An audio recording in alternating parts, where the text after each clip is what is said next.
I built this coffee bar in my kitchen using recycled wood, and in this video I'll show you how I did it. If you're just interested in the coffee setup, I'll put a timestamp to the end of the video where I talk about that. Otherwise, let's go. So the wood I'm using in this project is left over from an old set of shelves. It's oak-veneered MDF, and you can see where some bits have finish and some haven't, and some has been exposed to the sun.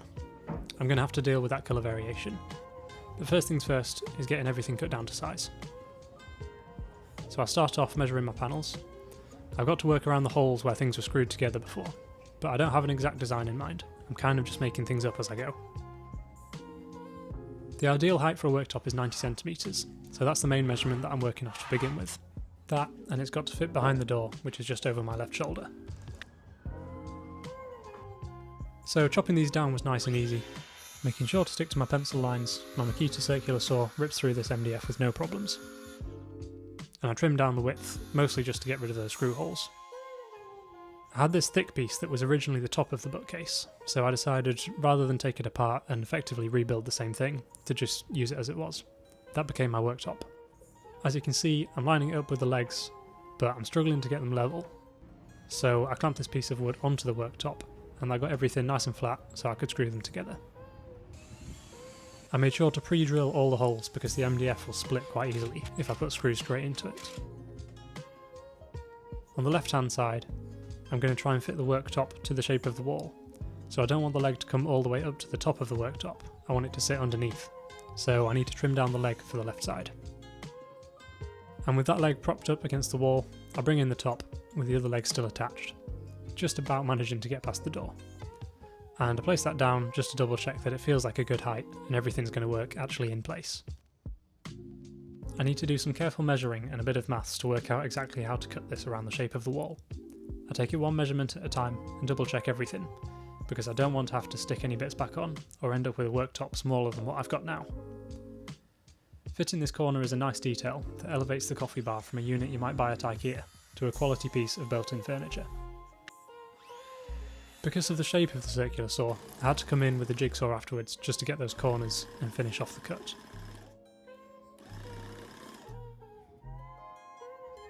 Even with the saw at full depth, I couldn't get all the way through. So I took the leg off, flipped the whole thing over, and then I could cut it from the other side.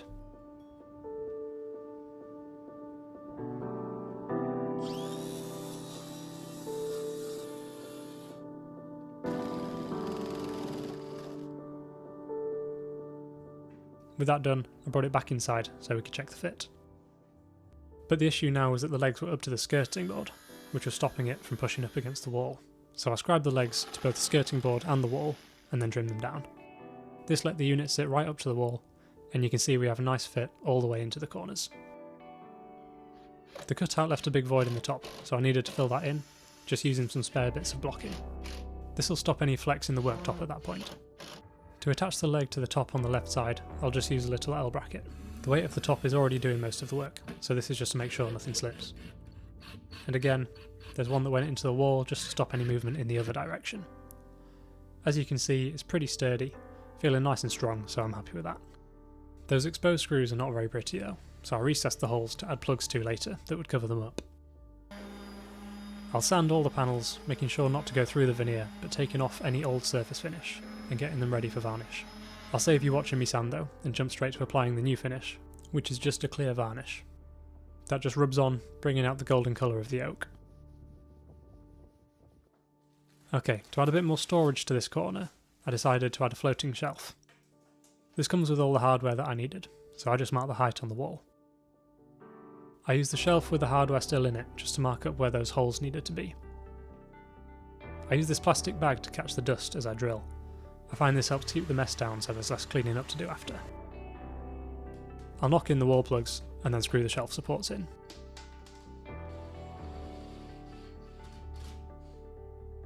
Sliding the shelf on was quite tight because it was all the way up to the wall in the corner. The first time especially, it needed a bit of persuading, but I managed to get it on and it was feeling pretty good. These shelves have an angle adjustment, so you can make sure they're not sloping away from the wall. I made a little adjustment with the screwdriver and slid the shelf back on. If we're going to have a coffee machine on this coffee bar, we're going to need some power. so I bought this extension lead to run down the back.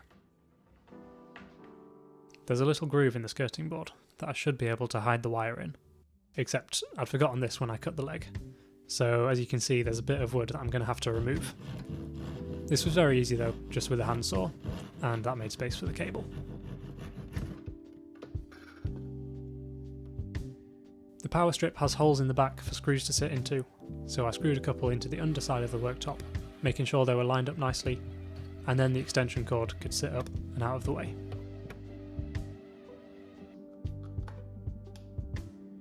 Back to the screws on the side of the coffee bar. I don't actually have a plug cutter, and I didn't want to wait for one to arrive. What I did have was oak edge banding. I couldn't cut it to a circle, so instead I used a Stanley knife to make the holes square, and I cut matching pieces of thin oak strips. In person, you can hardly even see them. To finish off, I added some cork around the edges. This tied it into the walls and really made it feel like a piece of built-in furniture, rather than just something put in the corner of the room. Originally, I wasn't going to put any doors on the coffee bar, it was just going to be completely open, so I thought it would be useful to have some storage to keep little things like a scoop and some small scales. I bought this undermount drawer, but I didn't like the way it looked, so what I did was sand the lip off the front, and this allowed me to attach a thin piece of more oak-veneered MDF. This would make it match with the rest of the design. I'm just marking out a piece the right size, cutting it out, and then sanding and oiling. Then I can glue and screw it onto the drawer. Because the front panel's so thin, even the smallest screws I have would poke out the front. My workaround for this was I found a couple of nuts that spaced the screws perfectly, so they would go into the face of the drawer, but not all the way through. So nice and careful to get it aligned properly, I stuck it on, and then drilled through the plastic and used those screws with the nuts. Both the screws were near the top of the drawer and left some flex between the drawer and the drawer front. I added another screw further down to hold everything tight. Again, at this point I wasn't planning on putting any doors on the unit, so I had the drawer flush with the front. I used the adhesive strips that are provided, which are actually quite strong. I probably could have done with just those and no screws, but to be sure, I added a couple of screws and it was good. Okay, we're skipping forward in time a little bit here. I'd actually given up on this becoming a video for a while, so there's a few changes to update you on. We've now got coffee machines on the coffee bar. As you can see, I routed the cables down in the back corner. And we have doors now, but the doors have raw edges still. They're just MDF and that doesn't really fit the look. So we're going to take them off and get them finished.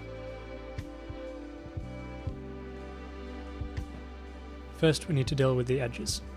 I've got oak edge banding, which is nice and easy to apply. You can score it with a knife and snap it at the right length. And it's got heat activated glue on the underside, so it's easy to iron onto the edges, which is nice and simple. I'll just make sure there's no gaps along the edge. The edge banding is a fair bit wider than the panels that I'm using, so I'll need to trim it down. I start off with the corner where there's going to be another piece of edge banding along the top. One advantage of it being so thin is that I can just cut through it with a Stanley knife. I'm sure to come at it from both sides, which makes it less likely to split. And I tidy it up with a bit of sandpaper. It's the same process again for the top, and the two visible sides on the other door.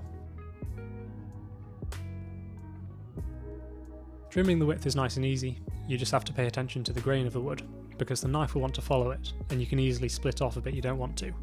Taking off a little bit at a time makes it much easier to control. I'll use my sander to get it fully flush with the surface, and then sand the rest of the panels. I'm going to refinish these, so they match the rest of the unit, and I'll knock down the edges by hand to make sure there's no sharp edges. I'd also added a shelf to make better use of the space under the coffee bar, and I sanded that down too.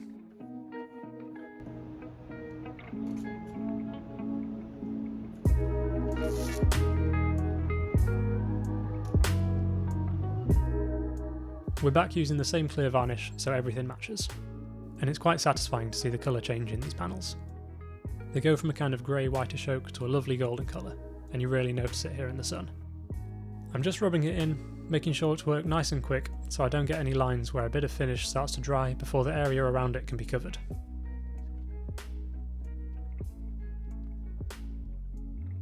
Because this wood came from an old set of bookshelves, it had holes for shelf pins already. The holes are 6mm, but I don't have any 6mm shelf pins. What I did have was M6 bolts, and as you can see, they fit perfectly. That's a good temporary fix that I'll probably forget about and leave forever, because once the shelf's in, you'll never see them.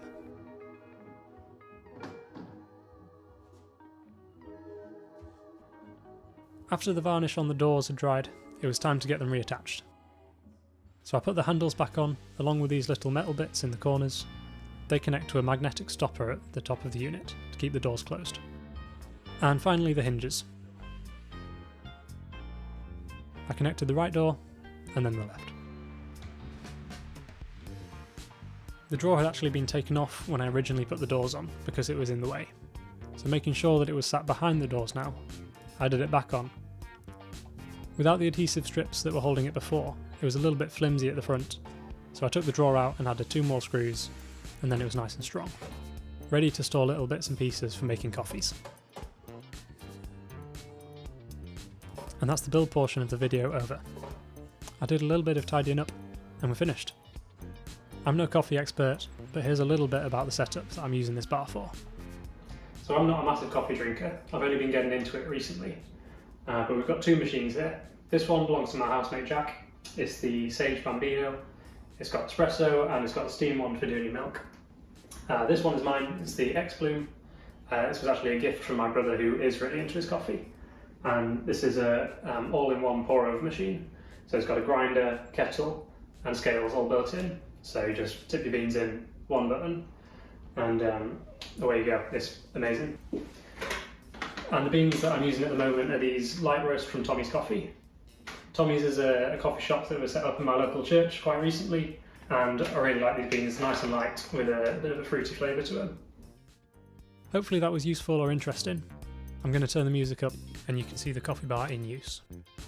Do subscribe, leave a comment if you've got questions or suggestions, and check out one of my other videos if you want to see another project.